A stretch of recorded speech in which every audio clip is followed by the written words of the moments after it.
ఇరాన్లో ఒక పక్కన అధ్యక్షుడు రాజీనామా చేశాడని ప్రచారం జరుగుతుంది. కొమైని జంప్ అయిపోయాడు, లేకపోతే అక్కడ ఉన్నటువంటి బంకర్లో ఉన్నాడు అన్నటువంటి ప్రచారం జరుగుతుంది. ఇంకో పక్కన కొమైని ఫోటోలని తగలబెడుతూ దాంతో సిగరెట్లు తాగుతూ ఫోటోలు తీసుకుంటూ సోషల్ మీడియాలో పోస్టులు పెడుతున్న అమ్మాయిలు, సోషల్ మీడియా బయటికి రానియకుండా టోటల్గా అక్కడ ఆంక్షలు విధించినటువంటి ప్రభుత్వం, తిరుగుబాట్లు జరుగుతున్నాయి. ఎక్కడికక్కడ ప్రభుత్వ కార్యాలయాలు తగలబెడుతున్నారు, ప్రభుత్వానికి సంబంధించినటువంటి భవనాలు ధ్వంసం చేస్తున్నారు.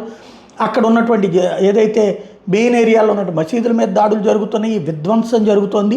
ఇదే సందర్భంలో ఒక పోలీస్ అధికారిని హతమార్చారు. ఇరాన్కి సంబంధించినటువంటి విదేశాంగ మంత్రి తాజాగా తన కుటుంబాన్ని బీరూట్కి తరలించేశాడంటే పరిస్థితి ఏ స్థాయిలో ఉందో అర్థం చేసుకోవచ్చు.